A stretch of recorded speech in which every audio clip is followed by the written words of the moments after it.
ఓం సాయిరామ్. సాయిబాబా ఎన్నో సందర్భాలలో తనకు, తన ఫోటోకు భేదం లేదని తెలిపారు. ఆ విషయం సాయి భక్తులందరికీ తెలిసిందే. ఒక భక్తుడు బాబా ఫోటోకు నమస్కరిస్తే, అతను నాకు 4 ఏళ్ల నుండి తెలుసు అని షిరిడీకి వచ్చిన భక్తునిలో బాబా తెలిపారు.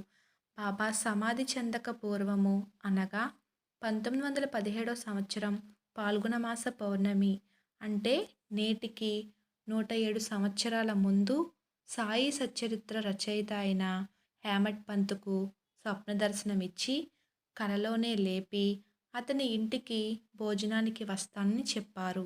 హేమట్ పంతు బాబా మాటలు విశ్వసించి, అందుకు తగిన ఏర్పాట్లు చేశారు. బంధుమిత్రులతో సహా భోజనానికి సిద్ధమయ్యారు. బాబాకు ఒక ఆసనం ప్రత్యేకంగా ఏర్పాటు చేశారు.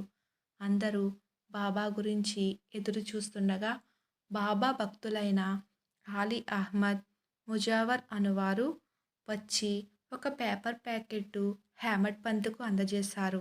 ఆశ్చర్యం! ఆ ప్యాకెట్ విప్పి చూడగా అందులో ఒక అందమైన, అద్భుతమైన బాబా చిత్రపటం కనిపించింది. బాబా కొరకు ఏర్పాటు చేసిన పీటపై ఆ చిత్రపటం పెట్టి నివేదన చేశారు. ఇప్పటికీ ఆ సుందరమైన చిత్రపటం ముంబైలోని హేమట్ పంత్ గృహంలో దర్శించుకోవచ్చు. బాబా ఫోటోకు గానీ, విగ్రహానికి గానీ ఏదైనా పదార్థం నివేదిస్తే అది బాబాకు అందుతుందని జరిగిన ఈ బాబా లీల సాయి సచ్చరిత్ర 40వ అధ్యాయంలో పారణ చేయవచ్చు. సాయిబాబా హేమట్ పంత్ గృహమునకు 1917 సంవత్సరం పాల్గొన శుద్ధ పౌర్ణమి నాడు ఫోటో రూపంలో వచ్చిన చిత్రపటం. ఈరోజు పాల్గొన శుద్ధ పౌర్ణమి కాబట్టి ప్రతి ఒక్కరూ కూడా బాబాకు ఏదన్నా నైవేద్యం సమర్పించుకుంటారని మీకు ఈ విషయం గురించి చెప్పడం జరిగింది. సర్వేజన సుఖినో భవంతు.